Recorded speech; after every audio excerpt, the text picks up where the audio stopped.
Hello दोस्तों, मैं प्रदीप शुक्ला आपका स्टडी अड्डा में बहुत बहुत स्वागत करता हूं। उम्मीद करते हैं आप अच्छे होंगे, स्वस्थ होंगे और आपकी तैयारी, आपकी पढ़ाई बहुत ही बेहतरीन तरीके से चल रही होगी।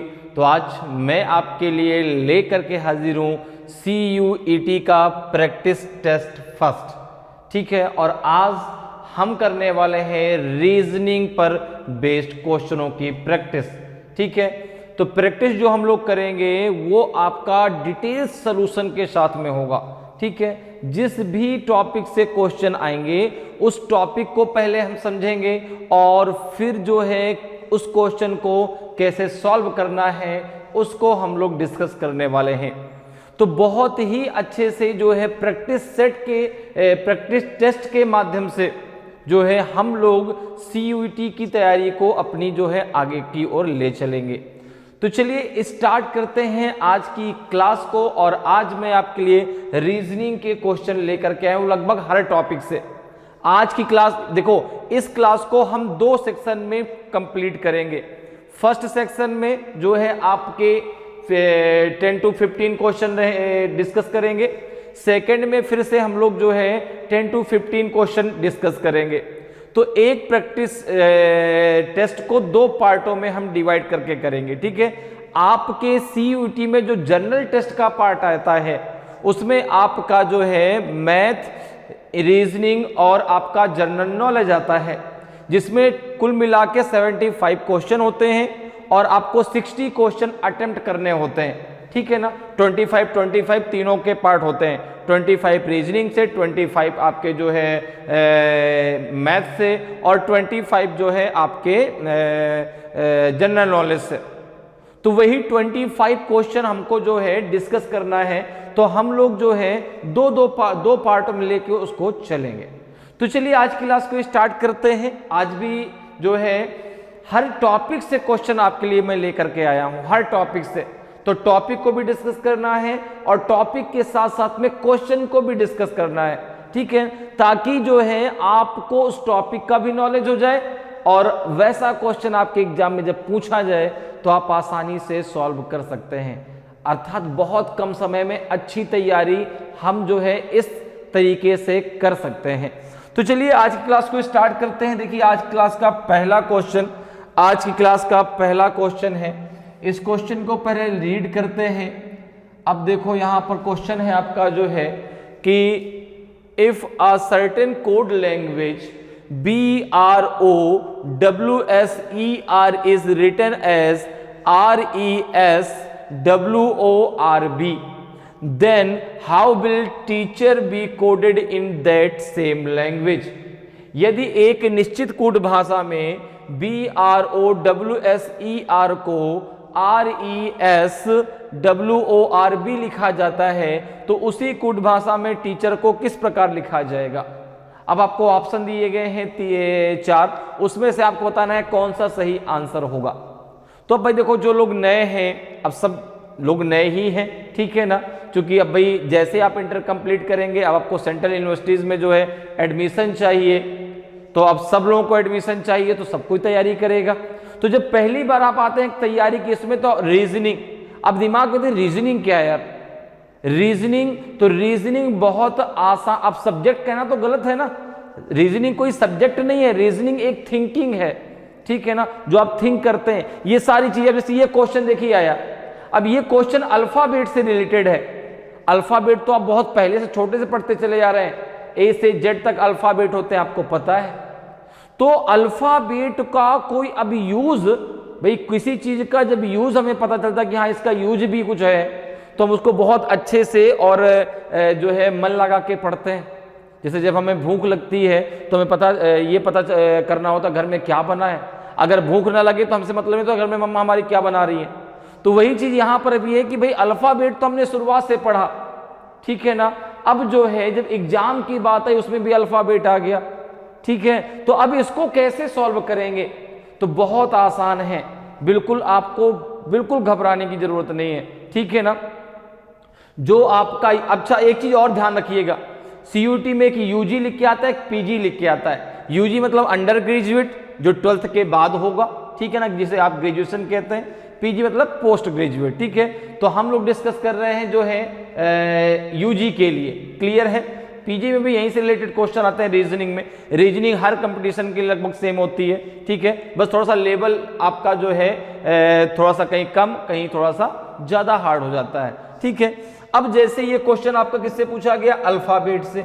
अल्फाबेट की अगर हम बात करें तो आपको पता है कि ए टू जेड अल्फाबेट होते हैं। सबसे पहले ए, फिर आपका क्या आता है बी, फिर सी, फिर आपका डी, फिर ई, फिर एफ, ठीक है ना, फिर क्या आएगा आपका जी, फिर एच, फिर आई, फिर जे, के, एल, एम, फिर क्या आएगा आपका N, O, P, Q, R, S and then T, U, V, W, X, Y एंड ये हो गया जेड, ओके।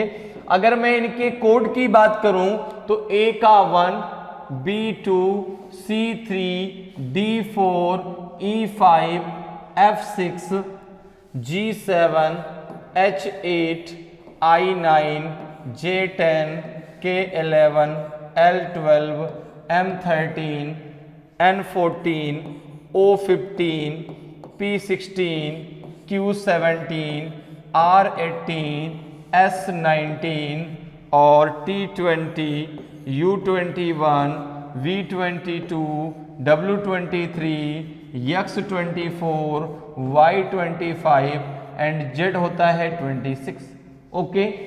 अब ये सारे कोड आपको याद कर लेने, अगर आप पहले से याद हैं तो बहुत अच्छी बात है, अगर नहीं याद हैं तो याद कर लीजिए, ठीक है ना, जिससे आपको बहुत आसानी होगी कोडिंग डिकोडिंग से रिलेटेड क्वेश्चन को लगाने में, या फिर जो क्लासिफिकेशन में जब अल्फाबेट पूछा जाता है, सीरीज में जब अल्फाबेट पूछा जाता है, तो अल्फाबेट का अगर आपको कोड याद है तो बहुत आसानी से आप कर सकते हैं क्वेश्चनों को, ठीक है ना। तो ये अल्फाबेट हैं जिनके अल्फाबेट तो आपको आता है लेकिन अब आपको कोड भी याद करने हैं, ठीक है। जैसे कह दिया जाए M13, O15, ठीक है ना, Q17, U21, V22, ठीक है ना, G7, H8, M13।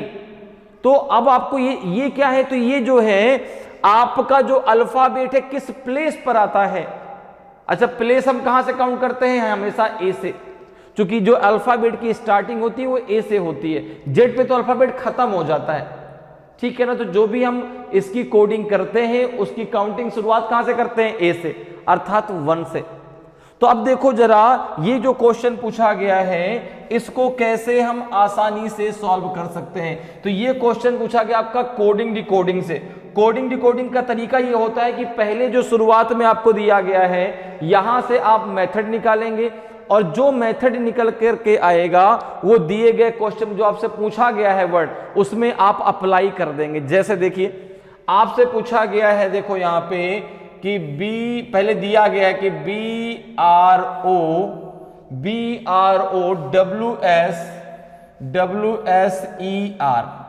ठीक है ना, ये दिया गया है। इसको क्या लिखा गया है, इसको लिखा गया है जो है RE, इसको लिखा गया है RESWORB,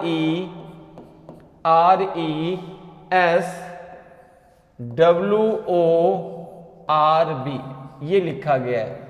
फिर आपसे पूछा गया है कि आप मुझे बताएं कि टीचर को कैसे उसी लैंग्वेज में आप लिख सकते हैं। Teacher TEACHER। अब देखिए एक चीज जरा सोचिए, अब alphabet coded as in alphabet, सब अक्षरों की कोडिंग अक्षरों के रूप में।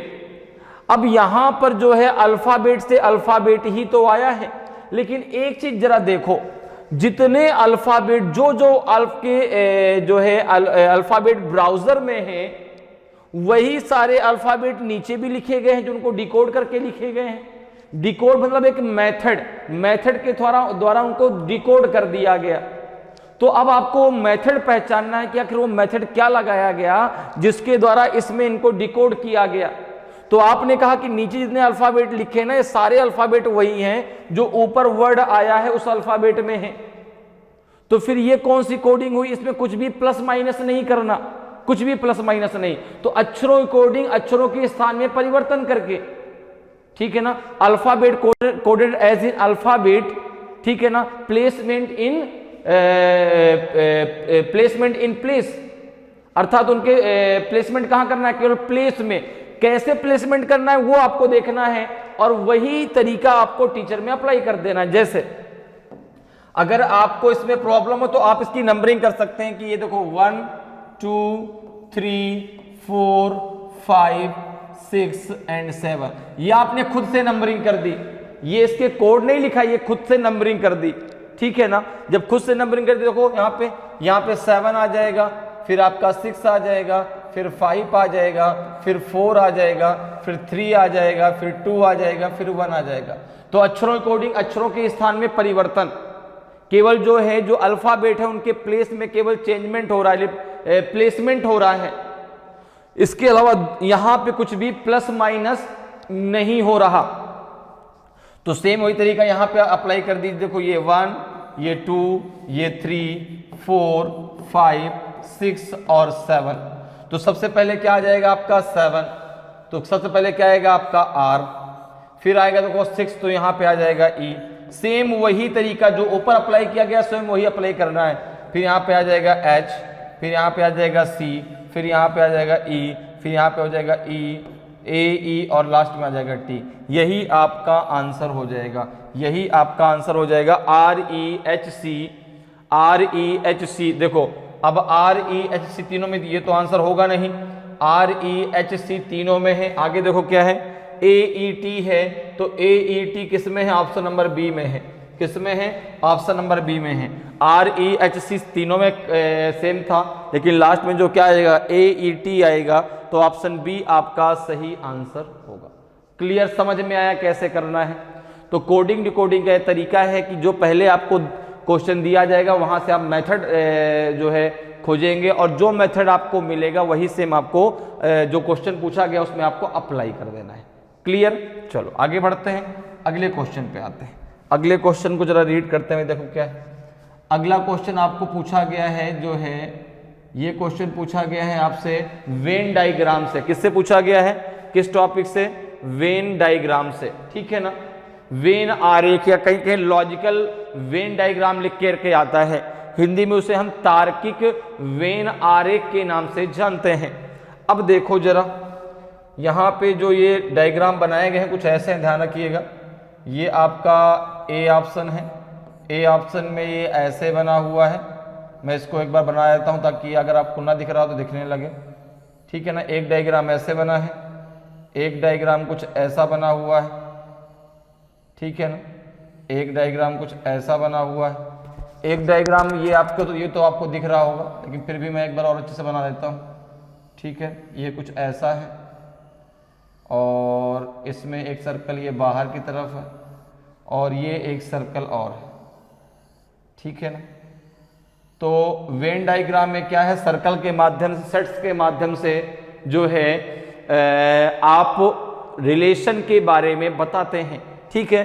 तो सबसे पहले देखो यहाँ पे जो आपको दिया गया है, यहाँ पे आपको कहा गया कि which one of the following diagrams best depicts the relation among Indians doctors and surgeons. दिए निम्नलिखित में से कौन सा आरेख भारतीयों डॉक्टरों और सर्जनों के बीच संबंध को सही तरीके से दर्शाता है। तो ये 4 ऑप्शन है, इसमें से कौन सा ऐसा डायग्राम है जो है इंडियंस डॉक्टर्स एंड सर्जन्स के बीच के रिलेशन को सही तरीके से दर्शाता है। तो यहां पर देखो अगर हम बात करें तो वेन डायग्राम में आप सेट्स के माध्यम से जो है रिलेशन को दर्शाते हैं। जरा उसको थोड़ा सा हम समझ लेते हैं। जैसे एक रिलेशन, अब जैसे मान लो हम लोग दो कोई चीजें ले लेते हैं, जैसे मैंने मान लो मेल फीमेल कह दिया।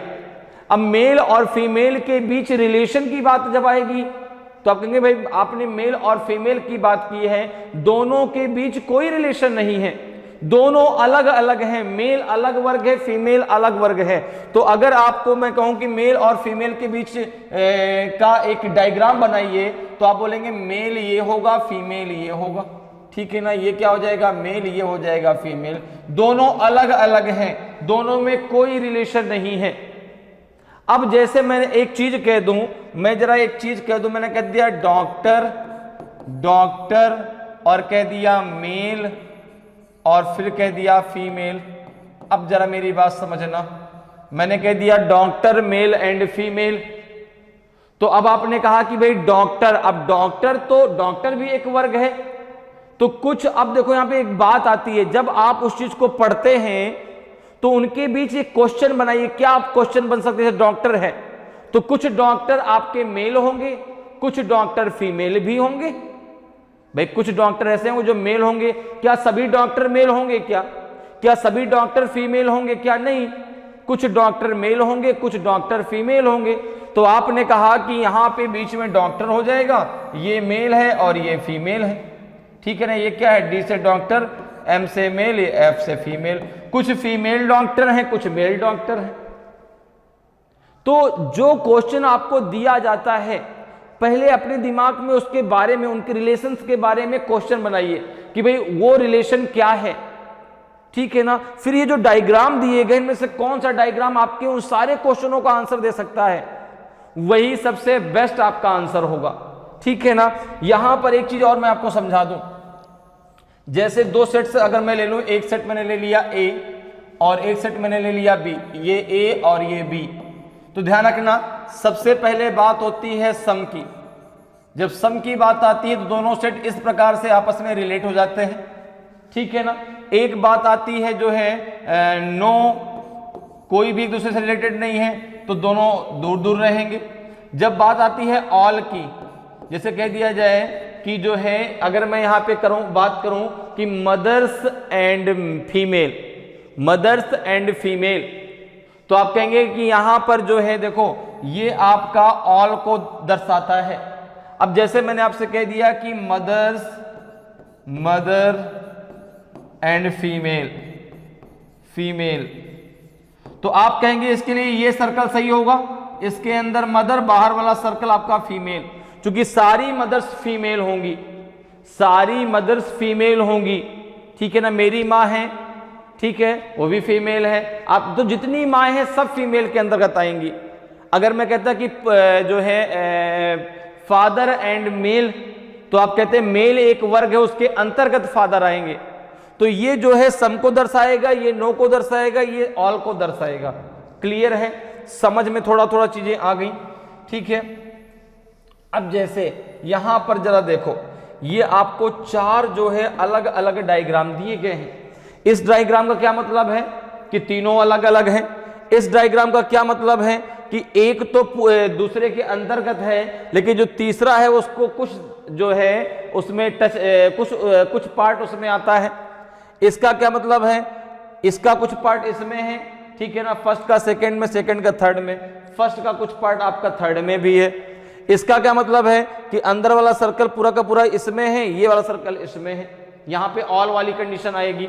अब जरा देखो क्या कह रहा है, तो यहां पे जो है इंडियंस है, डॉक्टर्स है और सर्जन्स है। तो आपने कहा कि सर्जन्स तो सारे डॉक्टर के अंतर्गत आएंगे। सर्जन जितने हैं, अगर मैं बात करूं सर्जन की, तो सर्जन जो है किसके अंतर्गत आएंगे? तो आपने कहा सर्जन सारे डॉक्टर के अंतर्गत आएंगे, सारे के सारे डॉक्टर के अंतर्गत सर्जन आएंगे। भाई जो सर्जन होगा डॉक्टर जरूर होगा, बिना डॉक्टर हुए सर्जन हो ही नहीं सकता। तो अगर सर्जन है तो डॉक्टर तो 100% है, तो डॉक्टर के अंतर्गत सर्जन आ गया। अब जैसे यहां पे इंडियंस की बात हो रही है, तो क्या सारे के सारे इंडियंस डॉक्टर होंगे क्या, या सारे डॉक्टर इंडियंस होंगे? दोनों चीज समझिएगा, सारे डॉक्टर क्या इंडियंस होंगे क्या इसको मैं ऐसे बना सकता हूं कि हाँ भाई इसके बाहर मैंने इंडियंस बना दिया कि सारे के सारे सर्जन तो डॉक्टर है, तो क्लियर है, लेकिन सारे डॉक्टर इंडियंस हैं, ये कहना भी तो गलत है। कुछ जो है अलग भी हो सकते हैं। तो इसलिए जो है यहां पे क्या हम बनाएंगे कि भाई देखो सारे सर्जन्स डॉक्टर है, क्लियर है, लेकिन उनमें से कुछ इंडियंस क्या है, डॉक्टर भी हैं, डॉक्टर के साथ साथ सर्जन भी हैं। क्लियर है? भाई जितने सर्जन है सभी डॉक्टर हैं। जो सर्जन है वो डॉक्टर, जो कि बिना डॉक्टर के वो सर्जन हो ही नहीं सकता। तो इसलिए जो है जितने सर्जन सभी डॉक्टर के अंतर्गत आएंगे, लेकिन सारे इंडियंस डॉक्टर हैं जरूरी नहीं है, ठीक है ना। इसलिए जो है यहां पर क्या जाएगा, ये इसमें सम पार्ट जाएगा। क्या पार्ट जाएगा? Some part. क्लियर? तो यहां पे कौन सा आपका सही आंसर आएगा? ऑप्शन बी आपका सही डायग्राम हो जाएगा। ऑप्शन बी आपका सही डायग्राम हो जाएगा। यहां पे इंडियन आएगा, यहां पे क्या आएगा? इंडियन आएगा। ठीक है ना? क्लियर? समझ में आया? तो इस प्रकार से जो है आप वेन डायग्राम के क्वेश्चनों को आसानी से सॉल्व कर सकते हैं। जो भी क्वेश्चन आज जिनके बीच भी आपको रिलेशन बताना हो, पहले उनके बीच एक क्वेश्चन बनाइए, क्या क्या क्वेश्चन बन सकते हैं और किस डायग्राम से आपका सही आंसर आ सकता है। आप बहुत आसानी से डायग्राम जो है खोज पाएंगे। तो इसका आंसर क्या हो जाएगा? ऑप्शन बी आपका सही आंसर होगा। अगले क्वेश्चन पर आते हैं। देखिए अगले क्वेश्चन पे चलते हैं भाई। अगला क्वेश्चन देखिए है आपका, ये क्वेश्चन पूछा गया है आपसे एनालॉजी से। किससे पूछा गया है? एनालॉजी से। ओके, एनालॉजी को हम लोग हिंदी में बोलते हैं सादृश्यता परीक्षण। क्या बोलते हैं? सादृश्यता परीक्षण। अब देखिए क्वेश्चन क्या कह रहा है कि सेलेक्ट द रिलेटेड वर्ड और लेटर और number from the given options. दिए गए विकल्पों में से संबंधित शब्द, अक्षर या संख्या को चुनिए। अब यहां पर देखिए आपको दिया गया, पहले वाइन का संबंध किससे? ग्रेप्स से। तो विस्की का संबंध किससे होगा? अब आपको क्या करना है कि सबसे पहले जो है वाइन का रिलेशन क्या है ग्रेप्स से, वो पहले समझना है। ठीक है ना? और जो रिलेशन होगा, यहां पर बात आती है भाई दोनों तरफ के तराजू बराबर होने चाहिए। दोनों तरफ के तराजू क्या होने चाहिए? बराबर होने चाहिए, जो इधर भी और इधर भी। तो वही चीज है, जो रिलेशन आपका वाइन से ग्रेप का होगा, वही रिलेशन आपको बताना है विस्की से किसका होगा। पोटैटो का होगा, ओट्स का होगा, एप्पल का होगा कि ऑरेंज का होगा? बताइए भाई, एक बार जरा सोचिए। ये क्वेश्चन तो, इस क्वेश्चन का आंसर आप बिल्कुल दे सकते हैं। ठीक है ना? आपको यहां पर केवल रिलेशन बताना है। तो एक बार जरा कोशिश करिए, देखिए क्या आपके हिसाब से सही आंसर होना चाहिए। तो देखिए भाई यहां पर जो है आपको मैंने बताया ना कि सिंपल सा क्या करना है, आपको यहां पे रिलेशन देखना है। जैसे वाइन, अब वाइन का ग्रेप्स से क्या रिलेशन है? तो आपने कहा भी जो वाइन है वो ग्रेप्स के द्वारा बनती है। ठीक है ना? अंगूर से शराब को बनाया जाता है। ठीक है? तो भाई ग्रेप्स का वाइन से क्या रिलेशन है? ग्रेप्स से वाइन बनती है। उसी प्रकार से अगर देखें तो यहां पर आंसर क्या हो जाएगा? ओट्स हो जाएगा। जो आपका जे होता है उससे जो है आपका क्या बनता है? विस्की बनाई जाती है। क्लियर है? तो यहां पे आंसर क्या हो जाएगा? आपका बी हो जाएगा। तो एनालॉजी क्वेश्चनों में बात आती है भाई दोनों पलड़े बराबर होने चाहिए। जो रिलेशन आपका जो है वाइन से ग्रेप्स का, वही विस्की से जे का है। ग्रेप्स से वाइन बनती है और ओट्स से आपका जो है विस्की बनती है। क्लियर है? तो आंसर बी आपका सही आंसर होगा इसमें। अगले क्वेश्चन पे आते हैं। अगले क्वेश्चन को जरा देखिए भाई। अगला क्वेश्चन भी जरा पढ़िए भाई। चौथे नंबर क्वेश्चन में हम लोग आ चुके हैं। चौथा नंबर क्वेश्चन क्या है आपका? तो फोर्थ नंबर क्वेश्चन भी आपका जो है एनालॉजी से ही है। फोर्थ नंबर क्वेश्चन किससे? एनालॉजी से। यहां पर पूछा गया है कि भाई house related to kitchen, then plant to related to what. जिस प्रकार से जो है हाउस का रिलेशन किससे है? किचन से है। तो पौधे का रिलेशन किससे होगा? बताइए भाई। रूट से, लीफ से, सॉइल से कि स्टेम से? जड़ से, पत्ता से, मिट्टी से कि तना से? सोचिए। इसीलिए मैंने शुरुआत में आपसे एक बात कही कि रीजनिंग कोई सब्जेक्ट नहीं है, रीजनिंग केवल एक थिंकिंग है। ठीक है ना? जो आप थिंक करते हैं, जो आप सोचते हैं, वही रीजनिंग है। तो बताइए भाई इसका आंसर एक बार दिमाग से जरूर सोचिए क्या हो सकता है। कोशिश जरूर करिए। ठीक है ना? क्योंकि कोशिश करने वालों की कभी हार नहीं होती। तो कोशिश जरूर करनी चाहिए। आंसर आता है नहीं आता अलग बात है, लेकिन कोशिश जरूर जारी रखिए। तो अब देखिए अगर यहां पर हम बात करें तो यहां पर आपका दिया गया है कि भाई हाउस का किचन। क्या दिया गया है? हाउस का दिया गया है किचन। तो आपने कहा कि भाई हाउस का अगर मैं किचन से रिलेशन देखूं तो यहां पर जो है अब घर के लिए खाना कहां बनता है? घर के लिए खाना कहां बनाया जाता है? हाउस के लिए फूड कहां प्रिपेयर किया जाता है? किचन में। घर के लिए खाना बनता है किचन में, पौधे के लिए खाना बनता है लीफ में। बात समझ में आ रही है भाई? घर के लिए जो है खाना हम कहां प्रिपेयर कराते हैं? तो किचन में। किचन का यूज किया जाता है घर के लिए खाना बनाने के लिए। भाई घर में जो लोग रहते हैं उनके खाना बनता है कि नहीं बनता? तो कहाँ बनता है? किचन में बनता है। तो जो प्लांट है, जो पौधा है, उसके लिए खाना कहाँ बनता है? तो वो बनता है लीफ में, पत्तियों में। तो यहाँ पे आंसर क्या हो जाएगा? यहाँ पे आंसर आपका हो जाएगा ऑप्शन बी। ठीक है ना, लीफ आपका सही आंसर हो जाएगा। क्लियर है? तो जिस प्रकार से हाउस के लिए खाना किचन में बनता है, तो प्लांट के लिए खाना लीफ में बनता है। क्लियर? अगले क्वेश्चन पे आते हैं। अगला क्वेश्चन जरा देखें भाई, अगला क्वेश्चन जरा देखिए। ये क्वेश्चन भी आपसे पूछा गया है एनालॉजी से, ये क्वेश्चन भी आपसे पूछा गया है एनालॉजी से, लेकिन अब यहां पर बात हो रही है अल्फाबेट की, यहां पर बात हो रही है अल्फाबेट की। देखिए क्या दिया गया है कि CE related to 80 then DE related to what. जिस प्रकार से CE का संबंध 80 से, उस प्रकार से D का संबंध किससे होगा? 90 से, 60 से, 120 से कि 210 से।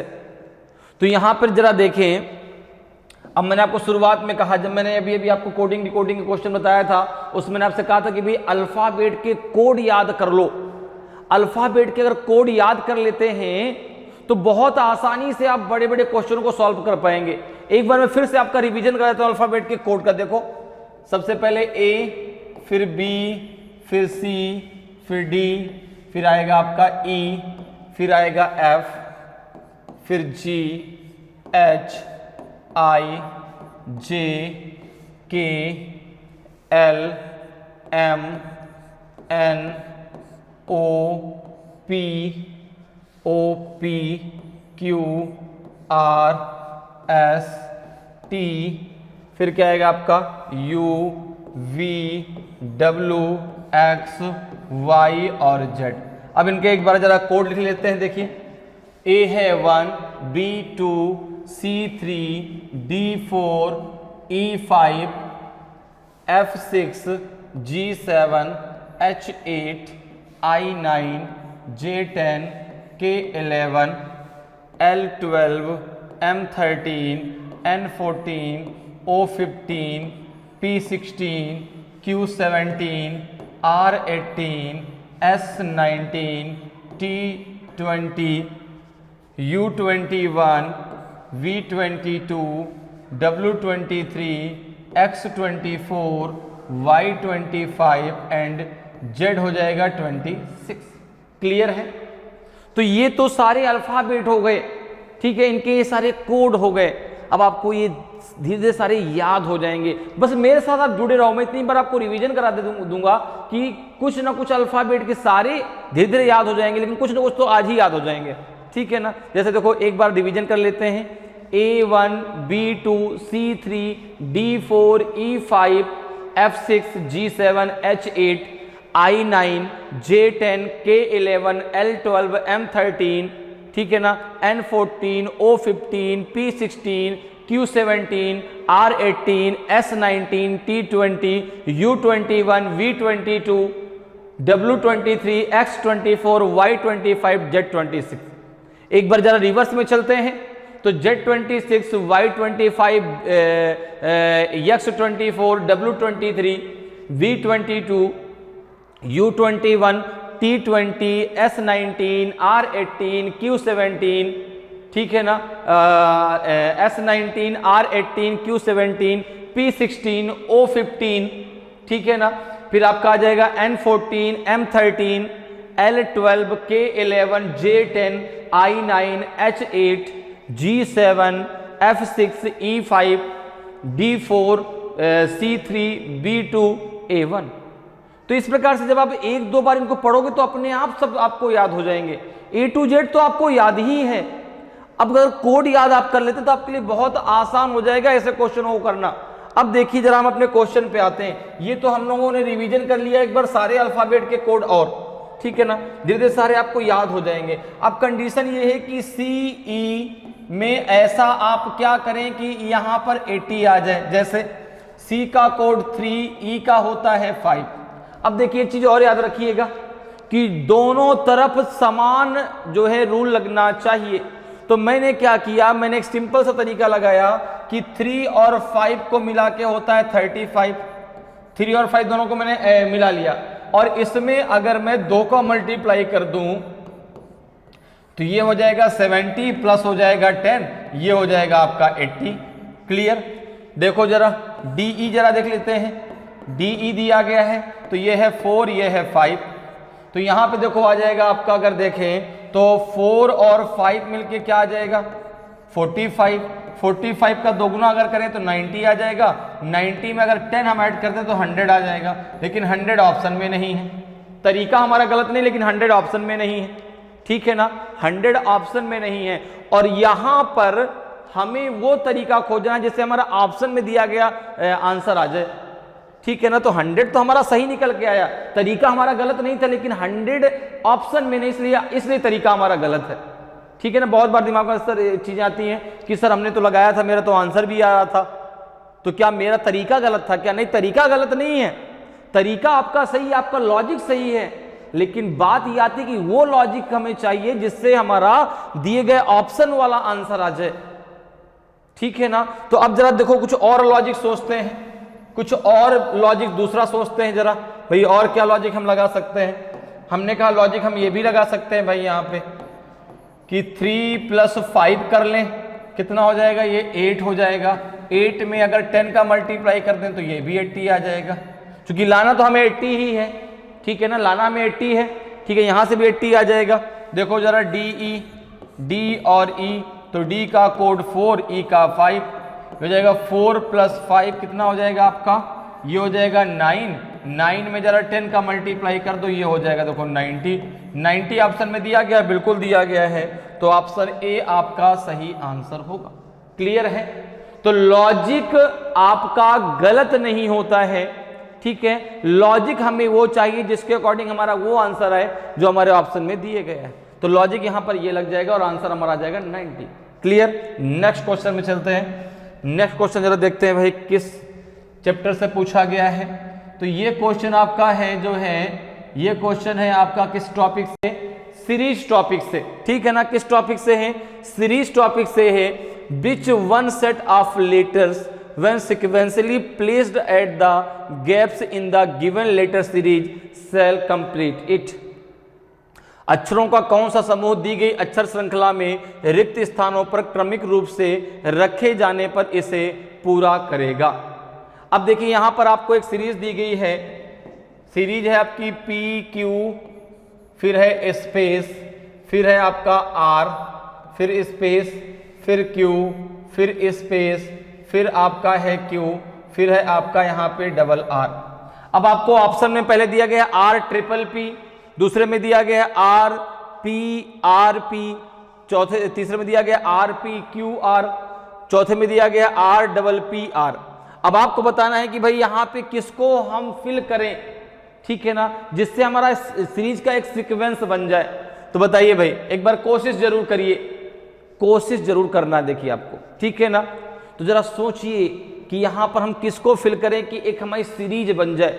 सीरीज का मतलब होता है कि कोई भी एक जो आपका सेट है ना अक्षरों का, वो बार बार रिपीट हो रहा होगा।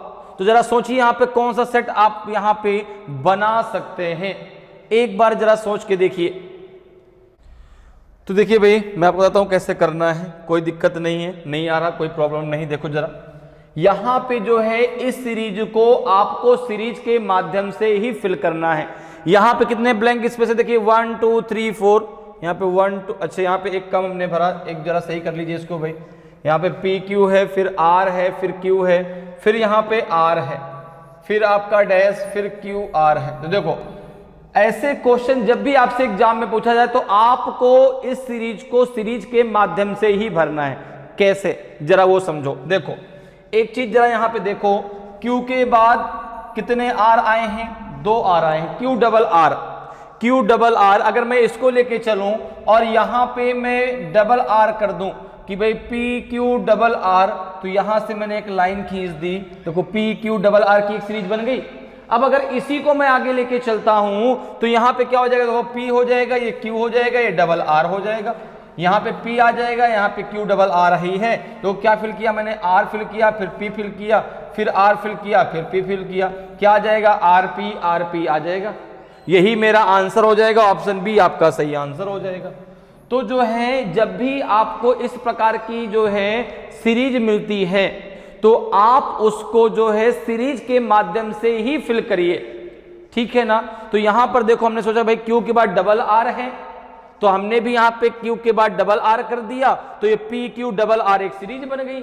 और जैसे ही हमने एक पूरा का पूरा सेट बना लिया, फिर उसी सेट को हम आगे लेके चले तो P Q double R, P Q double R. तो यहां पे देखो क्या फिल किया गया, आर पी आपका फिल किया गया। तो ऑप्शन बी आपका सही आंसर होगा। क्लियर। नेक्स्ट क्वेश्चन पे आते हैं। नेक्स्ट क्वेश्चन जरा देखें भाई, नेक्स्ट क्वेश्चन जरा देखिए, आपका दिया गया है डायग्राम पे क्वेश्चन है, ठीक है ना। ये जो है आपका जो है आकृति पूर्तिकरण, ठीक है ना, जहां पे डायग्राम को आपको कंप्लीट करना है। एक आपको अधूरा डायग्राम दिया गया है, आपको बताना है किसको फिल किया जाए कि ये डायग्राम आपका पूरा हो जाए। तो यहां पे देखो क्वेश्चन क्या कि select a figure from the option which when placed in the blank space, okay, blank of the given figure would complete the pattern. विकल्पों में से उस आकृति का चयन करें जो दी गई आकृति के रिक्त स्थान में रखे जाने पर प्रतिरूप को पूरा करे। तो यहां पर आप देख रहे हैं कि ये वाला पार्ट जहां पे क्वेश्चन मार्क लगा है, जहां पर क्वेश्चन मार्क लगा है, यहां पे आपको बताना है कि किस डायग्राम को फिल किया जाएगा, ठीक है ना। ये कुछ डायग्राम इस प्रकार से है, ठीक है। यहां पे आपको बताना है कि कौन सा डायग्राम आगे यहां पर फिल होगा, ठीक है। जरा सोचिए, यहां पे जो है ये इस प्रकार से है, ये जो है ऐसा है, ये इस प्रकार से बना है। मैं एक बार बना देता हूं कि आपको दिक्कत ना हो, ठीक है ना। यहाँ पर जो है ऐसा इस प्रकार से, ये ऐसे बना हुआ है, ये आपका ऐसा है। अब आपको बताना कि भाई इसमें से कौन सा डायग्राम आपका सही होगा, किसको यहाँ पर रखा जाए कि जो है आपका ये पूरा का पूरा डायग्राम आपका क्लियर हो जाए। यहाँ पर देखो एक ये है, इसको रखा जाए, ठीक है। ये पूरा का पूरा पार्ट उठा के आपको वहाँ पे रख देना है, पूरा का पूरा पार्ट उठा के आपको रख देना है, ताकि जो है आपका ये जो डायग्राम है ये पूरा का पूरा कंप्लीट हो जाए। तो बताएं भाई कौन सा रखा जाएगा, ए रखा जाएगा, बी रखा जाएगा। कोशिश जरूर करें क्योंकि ये क्वेश्चन तो बहुत आसान है, ठीक है ना। ये क्वेश्चन तो बहुत आसान है, कौन सा ऑप्शन आपका सही होगा। मैं एक बार इसको इसलिए बना दे रहा हूँ ताकि आपको जो धुंधला दिखाई पड़ा उसे एकदम सही दिखाई पड़े, आपको जो है फिगर समझ में आए कि हाँ यहाँ पर क्या बना है, ठीक है ना। यहाँ पे ऐसे भी है, ठीक है, ध्यान रखना, ऐसे भी है एक, ये भी यहाँ पे बना है, ठीक है। और लास्ट में डी वाला ऑप्शन कुछ ऐसा बना हुआ है। अब जरा देखिए भाई कौन सा होगा, ये कुछ ऐसा बना हुआ है। आपको सारी चीज़ें वहाँ पे देखनी है। यहाँ पे ये देखो ऐसा है, ठीक है ना। इसको ऐसा बना लो भाई, जैसे उसमें बना वैसे ही है, ठीक है ना, वैसे ही बना हुआ है, ऐसे करके ऐसे, ठीक है। अब जरा देखो, तो एक चीज है, एक चीज देखो जरा सोचो, यहां पर जो सर्कल के बाहर ये छोटी सी ऐसे लाइन खींची गई है, इन दोनों में तो कहीं है ही नहीं, इन दोनों में तो कहीं है ही नहीं। तो ये दोनों ऑप्शन तो गलत है, ये दोनों ऑप्शन तो आपके गलत है, तो हो ही नहीं सकते, ठीक है ना। अब जरा सी और डी में आ जाओ, सी और हम जरा डी की बात कर लें। तो यहां पर देखो ये जो लाइन आएगी, ये जो लाइन आएगी कुछ ऐसा बनेगा, ये डायग्राम इस प्रकार से बना के देख लीजिए, कोई दिक्कत नहीं है, इस प्रकार से। फिर यहाँ पे आपको ऐसा मिलना चाहिए, ठीक है ना। और यहाँ पर जो है आपको ऐसा मिलना चाहिए, ऐसा, ठीक है, तभी तो ये बनेगा, देखो ऐसे। तो अब जरा जब आपने यहाँ पे देखो ये बना दिया ना, आपको सारी की सारी कहानी समझ में आ गई और एक सेकंड में आपका आंसर आ गया कि सर आंसर सी होगा। आंसर सी होगा क्योंकि डी में ये लाइन देखो ऐसे गई है, दोनों में सारी समानताएं, केवल इस लाइन की समानता नहीं थी। तो ये लाइन हमें ऐसे चाहिए, ऐसे नहीं चाहिए, तो इसलिए जो है आंसर क्या हो जाएगा, सी हो जाएगा। डी आपका गलत है, डी नहीं होगा। तो यहाँ पे आंसर क्या हो जाएगा आपका, सी जो है बिल्कुल सही डायग्राम होगा। इसको जब हम यहाँ पे रखेंगे तो हमारा जो फिगर है वो पूरा का पूरा कंप्लीट हो जाएगा। क्लियर। नेक्स्ट क्वेश्चन पे आते हैं। नेक्स्ट क्वेश्चन का जरा आंसर बताएं भाई। नेक्स्ट क्वेश्चन जो है देखिए बहुत ही बढ़िया क्वेश्चन आपसे पूछा गया है, इस क्वेश्चन का जरा आंसर दीजिए। क्वेश्चन है कि find the number of triangle in the given figure. दी गई आकृति में त्रिभुजों की संख्या ज्ञात कीजिए। बताइए भाई कितने ट्रायंगल हैं इस डायग्राम में। देखो ये डायग्राम कुछ ऐसा बनाया गया है, मैं एक बार और बना देता हूं इसको, ठीक है। ये कुछ ऐसा बना है, मैं इसलिए बना रहा हूं ताकि आपको डायग्राम को पढ़ने में कोई दिक्कत ना आए और आप आसानी से उन चीज़ों को समझ सकें, ठीक है ना, ये कुछ ऐसा डायग्राम बना है, ठीक है, ये कुछ ऐसा है डायग्राम, ठीक, अब सही है, ठीक है। तो अब जरा देखिए, बताइए भाई, इसमें एक बार कोशिश जरूर करें, देखिए कोशिश आप जरूर करिए, कितने ट्रेंगल 18 है, 19 है, 20 है कि 21 है, कितने ट्रेंगल हैं इस डायग्राम में। ट्रेंगल में 3 भुजाएं होती हैं, 3 साइड्स होती हैं, है ना। तो देखिए मैं आपको बताता हूं कैसे करना है, आप इसको सरल तरीके से कैसे कर सकते हैं, बिल्कुल भी परेशान नहीं होना आपको। जब भी काउंटिंग ऑफ फिगर से क्वेश्चन आपसे पूछा गया है, काउंटिंग ऑफ फिगर में आपसे क्या पूछा गया है, ट्रेंगल काउंट करने के लिए, ठीक है। ट्रेंगल को काउंट करने का तरीका क्या है, ठीक है। तो यहां पर देखो आपको क्या करना है, आप इस ट्रेंगल को छोटे छोटे ट्रेंगल में बांट दें। आप इस ट्रेंगल को छोटे छोटे पार्टों में पहले डिवाइड कर लें। जैसे अगर मैं यहां पर देखूं, मैंने इसको पार्ट में डिवाइड कर लिया, देखो ये 1 2 3 और 4, ये आपका जो यहाँ पे ले लो 5 6 7 एंड 8, ये हो जाएगा आपका 9। ये तो आपको सिंपल सा तरीका दिख रहा है, ठीक है ना। आपने सारे के सारे जो है जितने भी आपके पार्ट थे सबको आपने एक नंबरिंग से डिवाइड कर दिया। अब एक चीज जरा समझो यहां पर, अब यहां पर अगर आप ले लें तो देखो 1 2 3 4, ये आपका एक स्क्वायर दिख रहा होगा आपको, इस प्रकार से एक आपको स्क्वायर दिख रहा होगा, जिसमें जो है अगर मैं देखूं तो जो यहां पर है इस प्रकार से आपको ट्रेंगल यहां पर समझ में आएंगे ऐसे, ठीक है। 1 2 3 4 कुछ ऐसा आपको एक स्क्वायर दिख रहा है, जिसमें से जो है इस प्रकार से उसमें जो है डायगोनल खींचे गए हैं, अर्थात विकर्ण खींचे गए हैं। अब यहां पर अगर मैं देखूं तो 1 2 3 4 तो मुझे दिख रहा है। अब 2 लाइन से भी 2 बनेंगे, 2 लाइन से भी तो 2 बनेंगे। देखिए इस लाइन से जो ये लाइन है, ये लाइन जो है, ये लाइन 2 ट्रायंगल बनाएगी। इसी प्रकार से ये वाली लाइन भी 2 ट्रायंगल बनाएगी, तो 4 तो और हो गए। मैं देखो एक इधर बना, एक नीचे बना, एक इधर बना, एक इधर बना, तो 4 दूनी कितना हो गया 8। अब इसको करने का डायरेक्ट तरीका क्या है जरा वो समझ लो।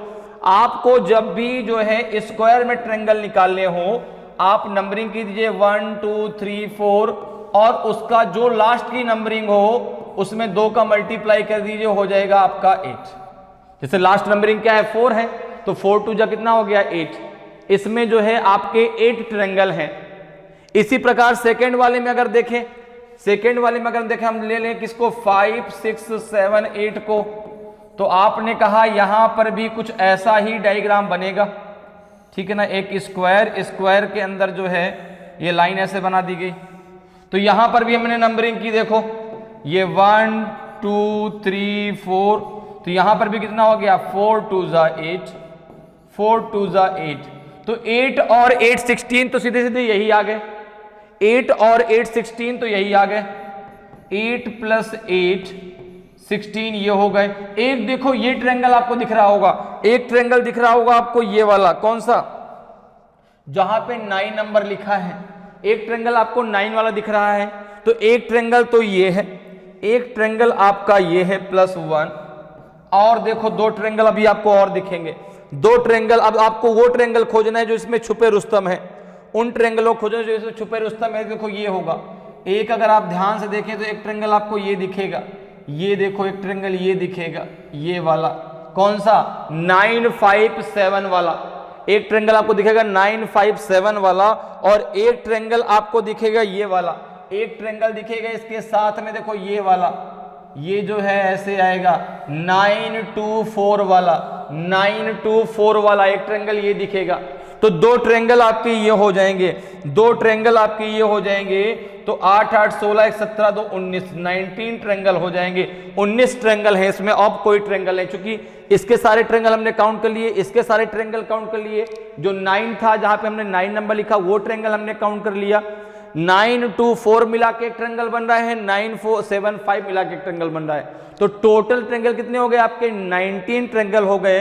तो ऑप्शन बी आपका सही आंसर हो जाएगा, ऑप्शन बी आपका सही आंसर होगा। कितने टोटल ट्रायंगल हैं, टोटल आपके 19 ट्रायंगल हैं इस डायग्राम में, तो ऑप्शन बी आपका सही आंसर होगा। क्लियर। नेक्स्ट क्वेश्चन पे चलते हैं। नेक्स्ट क्वेश्चन को जरा समझते हैं भाई क्या है। अगला क्वेश्चन जो है आपसे जो पूछा गया है वो है आपका मैथमेटिकल ऑपरेशन से। किससे पूछा गया है, मैथमेटिकल ऑपरेशन, ठीक है, अर्थात हम कह सकते हैं मैथ का जो भाई होता है, सिंप्लीफिकेशन का ये भाई है, ठीक है ना ये टॉपिक। लेकिन थोड़ा सा यहाँ पे डिफरेंट चीज है, वो क्या है उसको जरा समझना है। तो भाई सिंप्लीफिकेशन को जब हम सॉल्व करते हैं तो वहां पर हम लगाते हैं BODMAS, क्योंकि करना तो वही है, प्लस माइनस डिवीजन मल्टीप्लीकेशन, ठीक है ना। तो यहां पे जरा देखो, सबसे पहले समझ लो कि BODMAS क्या है, लगाना क्या है हमें, BODMAS अर्थात BODMAS, ठीक है ना। अब देखो BODMAS का फुल फॉर्म बहुत लोगों को आता भी है। बी का मतलब क्या होता है, ब्रैकेट। सबसे पहले क्या ओपन करेंगे बच्चा, ब्रैकेट ओपन करेंगे।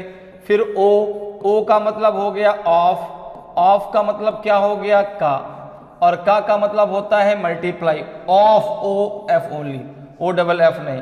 का मतलब हो गया मल्टीप्लाई, ओके, का मतलब क्या हो गया, मल्टीप्लाई हो गया, ठीक है ना।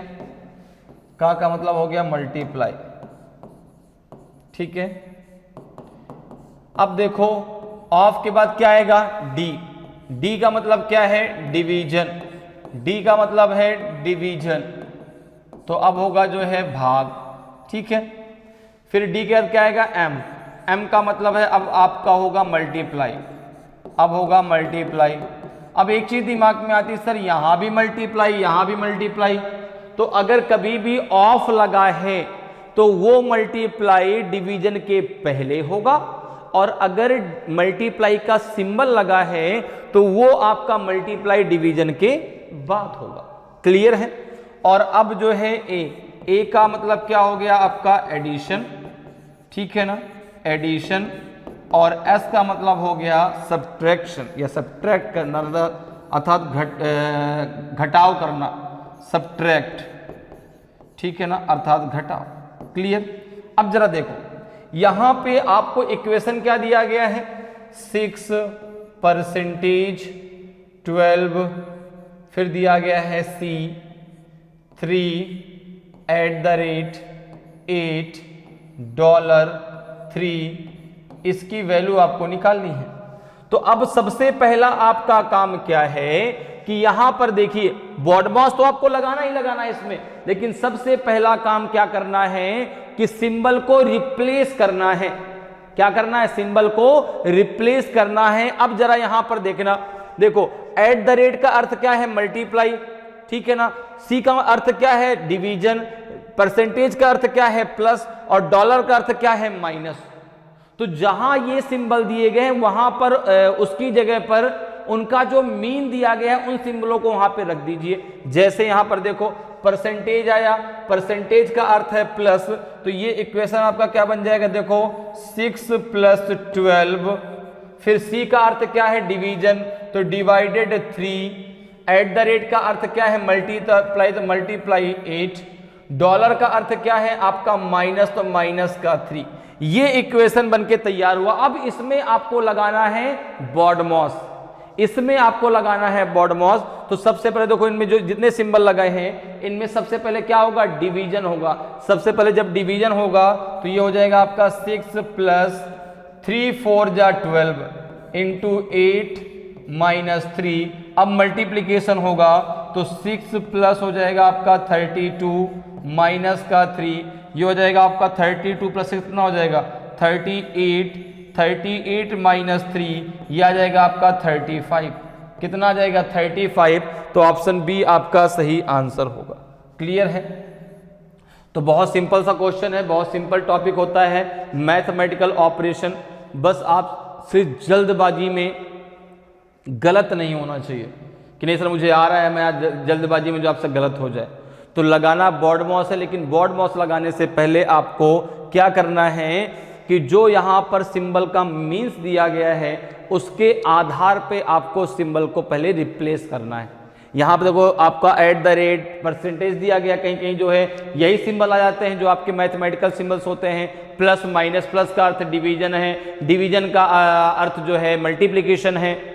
तो सबसे पहला काम क्या है, आपको सिंबल को रिप्लेस जरूर करना है। बिना सिंबल रिप्लेसमेंट के आपको जो है क्वेश्चन को सॉल्व नहीं करना। इस बात को बहुत अच्छे तरीके से समझ लीजिए, ठीक है ना। अगर आपने विदाउट सिंबल के रिप्लेसमेंट के क्वेश्चन को सॉल्व कर दिया तो आंसर गलत हो जाएगा, ठीक है ना, भले ही आपका आंसर जो है वो आ रहा जो ऑप्शन में दिया भी गया हो।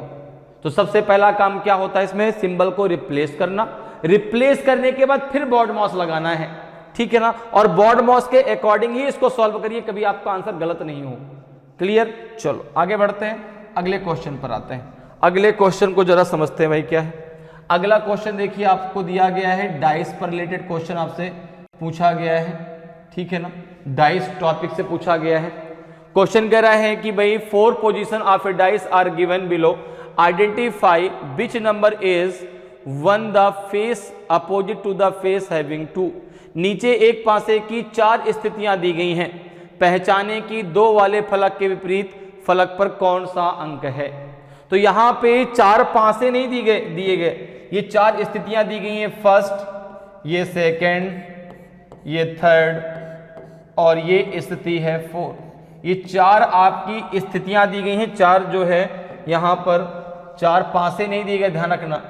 पहला कुछ ऐसा है, मैं एक बार यहां पे बना देता हूं ताकि अगर ना दिख रहा हो तो आपको अच्छे से दिखने लगेगा, ठीक है। ये आपका डाइस है, यहाँ पे 6 लिखा है, यहाँ पे 2, यहाँ पे 1 है, ये दूसरा है, ठीक है। डाइस एक ही होता है, उसकी स्थितियां आपकी कितनी भी हो सकती हैं, यहाँ पे 3 है, यहाँ पे 2 है, यहाँ पे 6 है, ठीक है ना। यहाँ पे आपका ये तीसरी स्थिति है, ये तीसरी है, यहाँ पे आपका 5 है, यहाँ पे 1, यहाँ पे 6 है और ये चौथी स्थिति है, ये चौथी है। तो एक बात को दिमाग में रखिएगा कि पासा हमेशा एक होता है, ठीक है ना, पासे 4 और 5 नहीं होते, पासा हमेशा एक होता है। उसकी स्थितियां, उसकी जो स्थितियां हैं वो कितनी भी हो सकती हैं। जैसे यहाँ पे आपको 4 स्थितियां दी गई हैं, तो एक बात जरा समझो, जब भी आपको 2 से अधिक स्थितियां दी गई हों, जब भी आपको 2 से अधिक स्थितियां दी गई हों, आपको केवल 2 रूल याद रखने हैं, केवल 2 रूल, ठीक है ना। एक रूल क्या है, किन्हीं भी 2 स्थितियों को चुनिए जिनमें कोई एक अंक कॉमन हो, या तो फिर किन्हीं भी 2 ऐसी स्थितियों को चुन लीजिए जिनमें 2 अंक कॉमन हो। जैसे अगर एक अंक कॉमन है, मैं आपको पहले रूल समझा देता हूं ताकि आप आसानी से आंसर दे पाए। देखिए फर्स्ट रूल क्या है, फर्स्ट रूल यह है कि जैसे 2 स्थितियां आप लेते हैं, मैंने 2 स्थितियां इस प्रकार से बना ली, ठीक है, 2 स्थितियां इस प्रकार से बना ली, 2 स्थितियां और दोनों में कोई एक अंक कॉमन हो, ठीक है ना। 2 स्थितियां ऐसे बना लेते हैं, ये देखो डाइस बन गया। एक डाइस में कितनी सरफेस होती हैं, 6, ठीक है ना। एक डाइस में कितनी सरफेस होती हैं, 6 होती हैं, ठीक है।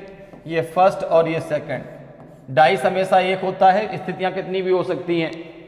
तो अब जैसे 2 स्थितियां मैंने बना ली, यहां पे कोई एक अंक कॉमन है, जैसे यहां मैंने लिखा 1, 2 और 3, यहां पे लिखा आपका जो है 4 और यहां पे लिखा आपका जो है 3, यहां पे लिख दिया आपने जो है 5, ठीक है। अब देखो यहां पर एक चीज और समझो कि डाइस में आपके 1 to 6 नंबर क्लियर होते हैं, 1 2 3 4 5 6।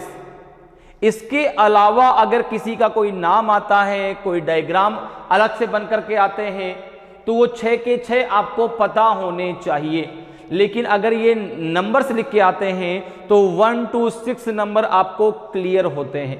अब जैसे ये रूल जरा समझ लो, यहां पे देखो मैंने आपको समझाने के लिए लिखा हुआ है, यहां पे देखो दोनों में एक अंक कॉमन है, कौन सा कॉमन है, 3। जब 3 कॉमन है, 3 को आप यहां पे लिखो और इन दोनों को जहां पे जो अंक कॉमन है दोनों में, उसको लेकर के दोनों को क्लॉकवाइज घुमाइए। तो देखो अगर हम पहले को क्लॉकवाइज घुमाएंगे तो 3 के बाद 1 आएगा, 1 के बाद आपका 2 आएगा। देखो क्लॉकवाइज ऐसे तो घूमेगा, ये ऐसे घूमेगा क्लॉकवाइज, ऐसे ये ऐसे घूमेगा क्लॉकवाइज, यहां से ऐसे घूमेगा क्लॉकवाइज, ये चीज, ठीक है ना। तो जब ये घूमेगा 3 के बाद 1, 1 के बाद 2 आया, ठीक है। दूसरे को जरा ले लो, तो 3 के नीचे 3 लिख दो, तो 3 दोनों में कॉमन है। 3 के बाद क्या आएगा, 5, 5 के बाद क्या आएगा, 4। तो देखो 1 के नीचे क्या आया, 5, 2 के नीचे क्या आया, 4। तो यहां पर देखो 1 का अपोजिट क्या हो गया, 5, 2 का अपोजिट क्या हो गया, 4, 5 का अपोजिट क्या हो जाएगा। तो अब देखो यहां पर एक चीज, सॉरी 3 का अपोजिट क्या हो जाएगा, भाई 1 का हो गया 5, 2 का हो गया 4।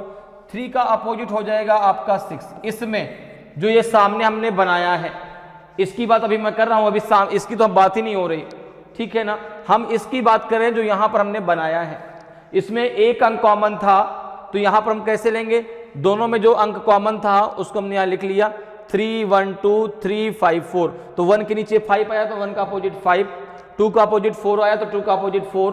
अब एक अंक बच गया 6, ठीक है ना। तो 3 का अपोजिट क्या हो जाएगा 6।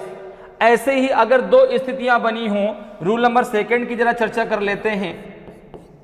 हम उन दो स्थितियों को लेते हैं, दो स्थितियां बनाते हैं, देखो यहां पे, और जिनमें दो अंक कॉमन हो, जिनमें कोई दो अंक कॉमन हो। जैसे यहां पर दो स्थितियां कुछ ऐसे मैंने बना ली, ये फर्स्ट और ये हो गई आपकी सेकंड। यहां पे आपको मैंने लिख दिया जो है 1 2 और 3, यहां पे लिख लिया जो है 2 6 और 3। अब देखो, या फिर यहां पे ऐसे कर दो, कोई दिक्कत नहीं है, इनकी जो है सरफेस बराबर है कि डिफरेंट है। यहां पे 3 कर दो, यहां पे 6 कर दो, 2 3। अब देखो दोनों में क्या है, 2 3 दोनों में कॉमन है ना, तो दोनों की सरफेस डिफरेंट है कि दोनों की सरफेस समान है, इससे कोई फर्क नहीं पड़ता। डायरेक्ट आपको क्या करना है, जब भी दो अंक कॉमन हो, दोनों को, जो दोनों में कॉमन, दोनों को निकाल के बाहर कर दीजिए। जैसे यहां से 2 3 दोनों से बाहर कर दिया, 2 3 दोनों से बाहर कर दिया। यहां क्या बचा 1, यहां क्या बचा 6, तो 1 का अपोजिट क्या हो जाएगा 6, 1 का अपोजिट क्या हो जाएगा 6। क्लियर, रूल दोनों समझ में आए। तो जब भी आपको मोर देन 2 कंडीशंस दी गई हो, तो हमेशा इन दोनों रूल्स के अलावा कोई रूल नहीं लगता है, केवल यही दो रूल अप्लाई किए जाते हैं। अब जरा आप देखो, यहां पर किन्हीं भी दो स्थितियों को आप ले सकते हैं, लेकिन उन दो स्थितियों को नहीं लेना जिनमें कोई भी अंक कॉमन ना हो। क्लियर, इस बात को भी आप अच्छे तरीके से समझ लीजिए। तो जरा अब देखो भाई, यहां पे आंसर क्या निकल के आएगा, यहां पे आंसर क्या निकल के आएगा उसको जरा समझो। अच्छा, ये भी रफ हो गया भाई, कोई बात नहीं, ये फर्स्ट है, इसको फिर से बना लेते हैं, कोई प्रॉब्लम नहीं है, ठीक है। तो जरा सोचिए भाई, क्या आंसर आपका आएगा। सभी लोग भाई सोच के आंसर दे, मैंने आपको रूल बता दिया, काफी चीजें आपको समझ में भी आ गई होंगी। बहुत सिंपल सा टॉपिक होता है डाइस। तो यहां पर देखो, हमें 2 का अपोजिट बताना है। अगर यहां पर देखो एक चीज दिमाग में आता है, क्या चारों की चारों पोजीशन यूज करना जरूरी, कोई जरूरी नहीं है। अगर आपका केवल पहले और दूसरे से आंसर आता है तो केवल पहली दूसरी ले लीजिए। जैसे पहला और दूसरे, पहले और दूसरे में देखो आपका, अगर हम पहला दूसरा लेते हैं, अगर हम पहला और दूसरा लेते हैं तो दोनों में क्या है, दोनों में जो है 1 2 1 2 6 2 6 2 दोनों में कॉमन है। देखो यहां भी 6 है, यहां भी 2 है, यहां भी 6 है, यहां भी 2 है, दोनों में 6 2 कॉमन है। तो यहां क्या बचा आपका 1, यहां क्या बचा 3, 1 का अपोजिट क्या हो जाएगा 3, 1 का अपोजिट तो हमें मिल गया। हमें चाहिए 2 का अपोजिट, हमें चाहिए 2 का अपोजिट। अब देखो, पहला और तीसरा अगर लेते हैं तो पहले तीसरे में अगर हम फर्स्ट और थर्ड ले लें, फर्स्ट और थर्ड ले लें, तो फर्स्ट थर्ड में आप देखेंगे कुछ ऐसा है। फर्स्ट देखो, यहां पर मैं आपको बना के बता देता हूं अच्छे से। यहां पे आपका है 1 6 2 और थर्ड में क्या है आपका, थर्ड में है आपका 1 1 5 और 6। अब देखो, ये आपका फर्स्ट है, ये आपका थर्ड है, ध्यान रखना। दोनों में देखो तो यहां पर देखो 1 6 दोनों में कॉमन है। यहां पे क्या बचा 2 और यहां पे क्या बचा 6, तो 2 का अपोजिट नहीं, यहां बचा 5, तो 2 का अपोजिट क्या हो गया 5, 2 का अपोजिट क्या हो गया 5। बात मेरी समझ में आ रही है। जब हमने फर्स्ट सेकंड लिया, दोनों में 6 2 कॉमन था, तो 1 का अपोजिट हो गया 3। जब हमने फर्स्ट और थर्ड लिया तो दोनों में 1 6 कॉमन था, 2 का अपोजिट हो गया 5। तो 1 का अपोजिट 3, 2 का अपोजिट 5। तो एक चीज जरा समझो, अब आपका क्या बचा 4, तो 4 का अपोजिट क्या हो जाएगा 6, 4 का अपोजिट क्या हो जाएगा 6। सबके सब अपोजिट निकल आए।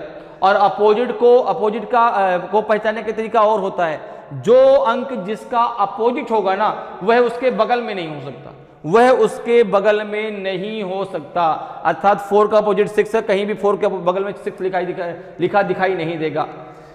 2 का अपोजिट 5 है, 2 के बगल में कहीं भी 5 लिखा नहीं होगा। 1 का अपोजिट 3 है, जहां 1 लिखा होगा वहां 3 बगल में नहीं लिखा होगा। क्लियर है?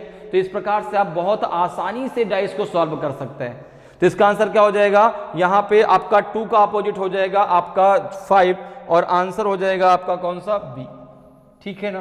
क्वेश्चन कुछ भी हो हमेशा उसका अपोजिट ही पूछा जाता है। एक बात और दिमाग में रखिए, क्वेश्चन चाहे जैसा भी आपका आ जाए हमेशा उसका अपोजिट ही आपको बताना होता है। ठीक है? तो इसका आंसर क्या हो जाएगा, ऑप्शन बी आपका सही आंसर होगा। क्लियर? अगले क्वेश्चन पे आते हैं। अगला क्वेश्चन जरा देखिए भाई, अगला क्वेश्चन है आपका जो है, ये क्वेश्चन आपसे डायरेक्शन से पूछा गया है। किससे पूछा गया है, डायरेक्शन टेस्ट से, अर्थात दिशा परीक्षण से। तो दिशा की अगर हम बात करें तो 4 दिशाएं आपकी मेन होती हैं, लेकिन हम रीजनिंग में टोटल 8 दिशाओं की बात करते हैं। दिशाओं में मेन होता है लेफ्ट कैसे लेंगे, राइट कैसे लेंगे। ठीक है ना? और दूसरी बात, अगर डिस्टेंस निकालने की बात आती है तो हम यहां पर लगाते हैं पाइथागोरस थ्योरम, लेकिन जरूरी नहीं कि हर क्वेश्चन में लगे। जहां पर आपका राइट एंगल बनेगा डायग्राम में, वहां पे आपको पाइथागोरस थ्योरम जरूर लगानी है। अगर राइट एंगल नहीं बनेगा तो पाइथागोरस थ्योरम नहीं लगानी।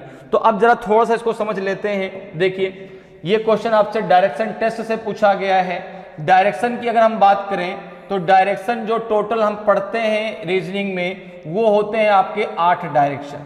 कितने डायरेक्शन, टोटल 8 डायरेक्शन। कुछ इस प्रकार से देखो, इनको जरा समझो। यहाँ पे ये सेंटर पॉइंट, ये हो जाएगा आपका ईस्ट। ठीक है ना? इसके जस्ट अपोजिट हो जाएगा आपका वेस्ट। नीचे आप साउथ लेते हैं, ये आपका हो जाएगा नॉर्थ। क्लियर?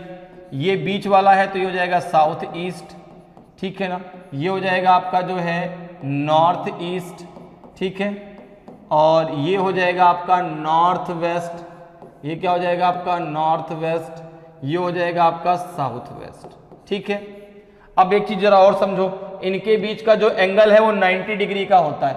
इनके बीच का जो ये एंगल है ना, ये पूरा का पूरा 90 डिग्री का है। ये पूरा का पूरा जो एंगल है ये 90 डिग्री का है। ठीक है ना? ये पूरा का पूरा जो एंगल है वो 90 डिग्री का है। और ये जो बीच की डायरेक्शन है ये इस 90 डिग्री को जो है 45 में डिवाइड कर देती है। जो बीच की डायरेक्शन है वो 90 डिग्री को 45 डिग्री में डिवाइड कर देती है। अब एक चीज जरा और समझो, लेफ्ट राइट कैसे लेंगे। लेफ्ट राइट कैसे लेंगे, तो क्लॉकवाइज में आपका राइट होता है, एंटी क्लॉकवाइज में लेफ्ट होता है। जैसे कि आप ईस्ट की तरफ चेहरा करके ऐसे खड़े हैं, अगर क्लॉकवाइज आप मूव करते हैं तो कुछ ऐसा मूव करेंगे और ये होगा उस व्यक्ति का राइट। एंटी क्लॉकवाइज में आपका क्या होता है, लेफ्ट। ठीक है ना? अब जैसे मान लो आप साउथ में ऐसे खड़े हैं, क्लॉकवाइज तो यही होगा ना, तो इधर आपका क्या होगा, राइट, और इधर क्या होगा आपका लेफ्ट। इसी प्रकार से आप वेस्ट में चेहरा करके ऐसे खड़े हैं तो ये होगा क्लॉकवाइज में आपका राइट और एंटी क्लॉकवाइज में हो जाएगा आपका लेफ्ट। इसी प्रकार से जब नॉर्थ में चेहरा करके आप खड़े हैं तो ईस्ट की तरफ क्या होगा, राइट, वेस्ट की तरफ क्या होगा आपका जो है लेफ्ट। तो हम कह सकते हैं कि क्लॉकवाइज में क्या आएगा, क्लॉकवाइज में क्या होगा बच्चा, तो क्लॉकवाइज में हो जाएगा आपका राइट, क्लॉकवाइज में होगा राइट। और एंटी क्लॉकवाइज में हो जाएगा आपका लेफ्ट, एंटी क्लॉकवाइज में हो जाएगा लेफ्ट। क्लियर है? क्या हो जाएगा, लेफ्ट हो जाएगा। इतनी बात क्लियर। तो डायरेक्शन में 2 ही चीजें मेन है, लेफ्ट राइट कैसे लेंगे, डायरेक्शन कैसे हम वहां पर बनाएंगे। तो ये 8 डायरेक्शन कुछ ऐसी बनती हैं। क्लियर है? ये ईस्ट, ये वेस्ट, नॉर्थ एंड साउथ, ये south east, north west, south west. Clear? Clockwise में क्या लेंगे, राइट, एंटी क्लॉकवाइज में क्या लेंगे, लेफ्ट। अब जो है इसी के आधार पे क्वेश्चन को पढ़ते हैं और उसका एक डायग्राम बनाते हैं। अब अगर डायग्राम बनाने के बाद उसमें राइट एंगल बनेगा तो हम वहां पे पाइथागोरस थ्योरम लगाएंगे। पाइथागोरस थ्योरम सबको पता है, हाइपोटेनस का स्क्वायर इक्वल टू होता है आपका बेस का स्क्वायर प्लस परपेंडिकुलर का स्क्वायर, कर्ण का स्क्वायर बराबर आधार का स्क्वायर प्लस लंब का स्क्वायर। क्लियर है? ये पाइथागोरस थ्योरम होती है। लेकिन इस बात को भी ध्यान रखिएगा कि अगर राइट एंगल नहीं बनता तो पाइथागोरस थ्योरम नहीं लगेगी, डायरेक्ट आंसर आएगा। तो सबसे पहले हम इसका डायग्राम बनाते हैं। देखो जरा क्वेश्चन जरा पढ़ते हैं। पहले कह रहा है कि one day Neeta left home and cycled 10 kilometre southwards, turn right and cycled 5 kilometre and turned right and cycled 10 kilometer and turned left and cycled 10 kilometre. How many kilometres will she have to cycle to reach her home street. एक दिन नीता घर से निकली और 10 kilometre दक्षिण की ओर cycle चलाई, दाएं मुड़ी और 5 किलोमीटर साइकिल चलाई, और दाएं मुड़ी 10 किलोमीटर साइकिल चलाई, और बाएं मुड़कर 10 किलोमीटर साइकिल चलाई। सीधे अपने घर पहुंचने के लिए उसे कितने किलोमीटर साइकिल चलानी होगी। तो अब देखो इस क्वेश्चन के आधार पर जरा डायग्राम बनाते। देखो हमेशा डायग्राम कैसे बनाना है, घर उसका कहां मानेंगे, सेंटर पॉइंट में। ये सेंटर पॉइंट है जहां पे चारों दिशाएं मिलती हैं, ठीक है ना। अब वो 10 किलोमीटर किधर जाती है, दक्षिण की दिशा में। तो साउथ किधर मानते हैं हमने, नीचे की तरफ, ऊपर नॉर्थ, इधर ईस्ट, इधर वेस्ट। तो साउथ में गई 10 किलोमीटर, तो देखो ये चली गई, और एक दूरी जो है आप बना लीजिए कितना, 10 किलोमीटर, ठीक है। दूरी का बहुत बड़ा रोल होता है डायरेक्शन में। 10 किलोमीटर और 20 किलोमीटर को बराबर नहीं बनाना, दोनों में डिफरेंस है, डिफरेंस की तरह बनाइए, ठीक है ना। अब 10 किलोमीटर भाई यहाँ पे तो नाप नहीं सकते, तो पता लगे पूरा पूरा बोर्ड ही कम पड़ जाएगा, ठीक है। तो एक अपने अनुमान के अनुसार आपको बना लेना है, ठीक है। अब देखो क्या कह रहा है, दाएं मुड़ी और 5 किलोमीटर साइकिल चलाई। अब देखो जरा दाएं कैसे मुड़ेगी, तो आपने कहा क्लॉकवाइज। अब क्लॉकवाइज किधर, तो इधर चलेगी, दाएं मुड़ी और कितना चली, 5 किलोमीटर। तो आपने कहा कि दायां इधर की तरफ ये मुड़ेगी ऐसे, ठीक है ना, दायां इधर की तरफ ऐसे मुड़ेगी, और ये चलेगी 5 किलोमीटर। इसलिए ये हो गया हमारा 5 किलोमीटर। अब देखो आगे क्या कह रहा है, चलाई और दाएं मुड़ी और 10 किलोमीटर साइकिल चलाई। फिर दाएं कहां, अभी जा रही वेस्ट में, फिर से क्लॉकवाइज। तो दायां जब मुड़ी तो यहां पे बिल्कुल बराबर में आएगा, ध्यान रखना, बिल्कुल बराबर में आएगी। अब ये बिल्कुल बराबर में, क्योंकि ये दूरी 10 किलोमीटर की है, तो ये भी आपकी 10 किलोमीटर की ही है। तो ये 10 किलोमीटर फिर चल के कहां पहुंच गई, यहां पर, ठीक है ना। दाएं मुड़ी और 10 किलोमीटर साइकिल चलाई। अब बाएं मुड़कर 10 किलोमीटर साइकिल चलाई। ये कहां जा रही है, नॉर्थ में। नॉर्थ में जब बाएं मुड़ेगी तो एंटी क्लॉकवाइज, देखो इधर दायां होगा ईस्ट की तरफ, बायां होगा वेस्ट की तरफ। तो ये इधर मुड़ गई, और इसने कितने किलोमीटर चलाई, इसने 10 किलोमीटर फिर से साइकिल चला ली। अब लास्ट में देखो क्या कह रहा है, लास्ट में क्या कह रहा है कि बाएं मुड़कर 10 किलोमीटर साइकिल चलाई, सीधे अपने घर पहुंचने के लिए उसे कितने किलोमीटर साइकिल चलानी होगी। तो अब एक चीज देखो, यहां पर ये खड़ी है, यहां पर ये खड़ी है, और इसको यहां पर है, और यहां पर कौन खड़ी है, नीता। यहां पे नीता खड़ी है। नीता निकली कहां से थी, नीता यहां से चली थी, नीता यहां से चली थी। अब उसको वापस अपने घर आना है, उसको वापस अपने घर यहां पे लौट के आना है। तो आपने कहा भाई अगर वापस इसको फिर से यहां पर आना है, तो आपको ये दूरी इसको फिर से तय करनी पड़ेगी, क्योंकि स्ट्रेट। तो अब क्या यहां पर राइट एंगल बन रहा है, क्या नहीं बन रहा। तो जब राइट एंगल नहीं बनेगा तो हम यहां पे पाइथागोरस थ्योरम नहीं लगाएंगे, डायरेक्ट आंसर निकालेंगे। तो आपने कहा कि अगर मैं मान लूं कि भाई ये स्थान ए है और ये स्थान बी है, ए से उसको बी आना है, बीच वाला जो ये पॉइंट है इसको मैंने सी मान लिया। तो अब जरा एक चीज जरा देखना, ए से सी तक की दूरी कितनी है, तो आपने कहा 10 किलोमीटर। अच्छा एक चीज देखो, अगर मैं इसको मान लूं ई और इसको मान लूं डी, तो एक चीज आपके दिमाग में आ रही है कि सर ईडी बराबर बीसी के है, ईडी बराबर बीसी के है। ये बात तो क्लियर है, ईडी बराबर किसके है, बीसी की। जो ये दूरी जितनी है उतनी ही ये दूरी है। तो यहां पे देखो बीसी की दूरी कितनी हो जाएगी, तो आपने कहा ये हो जाएगा 5 किलोमीटर। तो अगर मैं कहूं कि भाई ए बी कितना निकल के आएगा, तो आपने कहा ए बी इक्वल्स टू हो जाएगा आपका ए सी प्लस बी सी, ए सी प्लस बी सी। तो ए सी कितना है, आपने कहा 10 किलोमीटर। ए सी की दूरी कितनी है, 10 किलोमीटर, और बी सी की दूरी कितनी है, 5 किलोमीटर। तो टोटल इसको चलना पड़ेगा 15 किलोमीटर स्ट्रेट, 15 किलोमीटर इसको सीधा चलना पड़ेगा अपने घर पहुंचने के लिए। तो ऑप्शन बी आपका सही आंसर होगा। क्लियर है। तो आज हम लोगों ने कितने क्वेश्चन डिस्कस कर लिए, आज हम लोगों ने 11 क्वेश्चन डिस्कस कर लिए। टोटल हमें एक प्रैक्टिस सेट में 25 क्वेश्चन डिस्कस करने हैं, ताकि आपको आपकी जो तैयारी हो ना सीक्वेंस से हो कि हाँ भाई 25 क्वेश्चन आने हैं, ठीक है ना। किस किस टॉपिक से आने हैं, देखो कोडिंग डिकोडिंग से आपका हो गया, ठीक है ना, एनालॉजी से हो गया, ठीक, आपका जो है यहाँ पर हम लोगों ने डायरेक्शन से भी क्वेश्चन किया, हमने सीरीज से भी क्वेश्चन किया, हमने जो है वेन डायग्राम से भी क्वेश्चन किया, क्लियर है, समझ में चीजें आ रही हैं? तो अब जो आगे की अगला पार्ट होगा उसमें हम इससे आगे क्वेश्चन सॉल्व करेंगे। क्लियर है? तो उम्मीद करते हैं कि आज की क्लास आपको बहुत अच्छे से समझ में आई होगी। अगर आज की क्लास आपको अच्छी लगी हो, आज का वीडियो आपको अच्छा लगा हो और अभी तक आपने वीडियो को लाइक नहीं किया तो वीडियो को लाइक जरूर करें। अगर आप नए हैं और अभी तक आपने चैनल को सब्सक्राइब नहीं किया तो चैनल को सब्सक्राइब जरूर कर लें, ताकि आपको क्लास की जानकारी समय समय पर मिलती रहे और आपकी तैयारी बेहतरीन तरीके से चलती रहे। तो आज इतना ही, फिर मिलेंगे। जय हिंद, जय भारत।